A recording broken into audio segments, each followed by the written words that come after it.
5 गायी 5 दिवसांत 50 किलो गवत खातात, तर 10 गायी 10 दिवसांत किती किलो गवत खातील?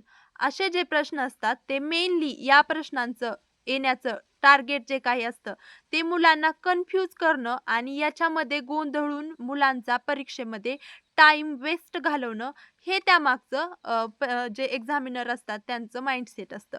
पण आपल्याला अशा प्रश्नांमागे आपलं डोकं जे आहे ते कन्फ्यूज होण्याऐवजी आपल्याला शॉर्टकट वापरून अशा प्रश्नांचे उत्तर काढायचे आहेत आणि ते शॉर्टकट मी तुम्हाला या व्हिडिओमध्ये सांगणार आहे. तर बघा असे प्रश्न वाटतात तर खूप सोपे आणि याचं आन्सर पण खूप सोपं वाटतं, पण जे काही आन्सर असतं ते तुम्ही चुकीचं देता किंवा चुकीचं काढतात खूप सारे विद्यार्थी. पण ते उत्तर बरोबर वाटतं किंवा जेव्हा ते परीक्षेमध्ये असतात आणि घरी आल्यानंतर बघतात तर ते उत्तर चुकीचं असतं. तर अशा प्रश्नांचं उत्तर एकदम ॲक्युरेट कसं काढायचं ते एकदम स्टेप बाय स्टेप पण मी तुम्हाला सांगणार आहे आणि एकदम शॉर्टकट सुद्धा मी या मध्ये तुम्हाला सांगणार आहे. तर बघा पहिल्यांदा आपण स्टेप बाय स्टेप करू. मग त्या अगोदर तुम्ही जर आपल्या चॅनलवरती नवीन असाल तर चॅनलला सबस्क्राईब करून बेल आयकॉन प्रेस करा आणि शेवटी आपण शॉर्टकट पाहणार आहोत. तर व्हिडिओ शेवटपर्यंत बघा म्हणजे तुम्हाला खूप सारा त्याचा फायदा होणार आहे.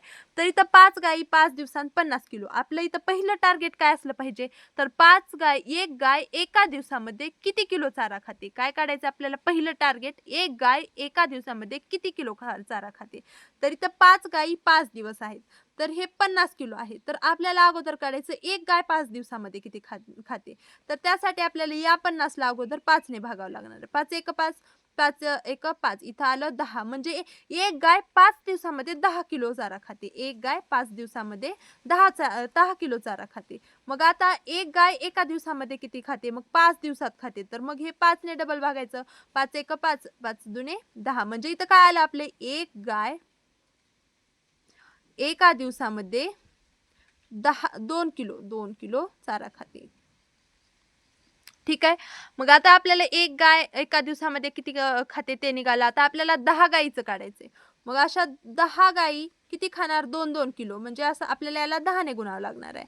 आणि 2-2 किलो खातात, पण एका दिवसाला निघणार हे काढलं तर 10 गाईंचं. आपल्याला असं 10 दिवसासाठी करायचंय म्हणजे याला डबल 10 ने गुणावं लागणार आहे. मग काय उत्तर येणार? 10 एक 10, 10 दुने 20 गुणिले 10. मग आता याला डबल 10 ने गुणलं की 1 शून्य वाढणार म्हणजे इथं काय येणार आहे आपलं उत्तर हे 200 किलो. हे आपलं उत्तर आपण डोकं लढवून वगैरे काढतो. याच्यामध्ये काही सुटणं वगैरे एखादी गोष्ट याच्यामध्ये चुकण्याची संभाव्यता आहे थोडीशी. मग न चुकता एकदम ॲक्युरेट उत्तर आपल्याला शॉर्टकट पद्धतीने सुद्धा याचं काढता येतं. तर बघा हा प्रश्न मी अगोदर खूप जणांना विचारला माझ्या आजूबाजू. तर सर्वांनी मला कुठपर्यंत उत्तर दिलं माहिती का? मला उत्तर दिलं 20 किलो. कुणी 20 किलो दिलं, तर कोणी बघा 40 किलो दिलं. तर अशा प्रकारे म्हणजे चुकीची उत्तरं मला मिळाली. तर बघा याच्यामध्ये मला समजलं, की कोणीतरी दिवस विसरते किंवा गायींची संख्या विसरते आणि त्याच्यामुळे त्यांचं उत्तर जे काही आहे चुकीचे येते. मग ह्या अशा प्रकारे मुलांना कन्फ्यूज होण्याची शक्यता खूप जास्त आहे या प्रश्नामध्ये आणि इथं टाईम पण खूप जास्त लागतो. तर आपल्याला अशा पद्धतीमध्ये गणित करणं हा एक भाग झाला. परंतु आपल्याला गणित कसं करायचंय तर 5 गायी 5 दिवसामध्ये 50 किलो चारा खातात. तर आपल्याला काढायचं आहे 10 गायी 10 दिवसामध्ये किती? म्हणजे आपण याला एक्स मानू म्हणजे आपल्याला उत्तर काढता येतं. बरोबर.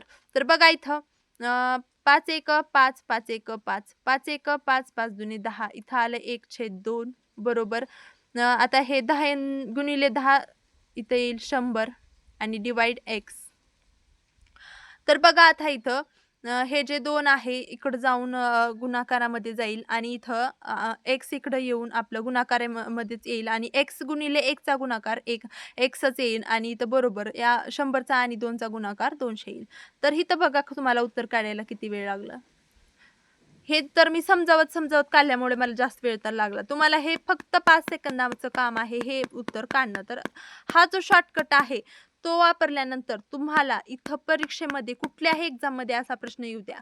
तुम्हाला परीक्षेमध्ये तुमचा थोडाही टाईम वेस्ट होणार नाही. तुम्ही कन्फ्यूज होणार नाहीत आणि एकदम ॲक्युरेट तुमचं उत्तर या पद्धतीने येणार आहे. तर बघा तुम्हाला ही पद्धत कशी वाटली मला सांगा. कुठल्या पद्धतीने तुम्ही इतके दिवस उत्तर काढत होता? ते मला कमेंटमध्ये सांगा आणि मी तुम्हाला आता एक प्रश्न विचारणार आहे. त्याचं मला उत्तर कमेंटमध्ये सांगायचं आहे. आणि याचं जर तुम्ही उत्तर चुकीचं दिलं, तर बघा कारण हे उत्तर खूप सोपं आहे. हे उत्तर तुम्ही चुकायचं नाही. एका महिन्यात 28 दिवस असतात. किती महिन्यात 28 दिवस असतात? एका महिन्यात 28 दिवस असतात. किती महिन्यात 28 दिवस असतात? चुकीचं उत्तर देऊ नका बरं याचं. बरोबर उत्तर द्या. तर बघा याचं उत्तर कमेंटमध्ये मला नक्की सांगा आणि आपल्या चॅनलला नक्की सबस्क्राईब करा. अशीच महत्त्वाची खूप सारे प्रश्न आपल्या चॅनलवरती तुम्हाला शिकायला भेटतात. तर भेटूया पुढच्या व्हिडिओमध्ये. धन्यवाद.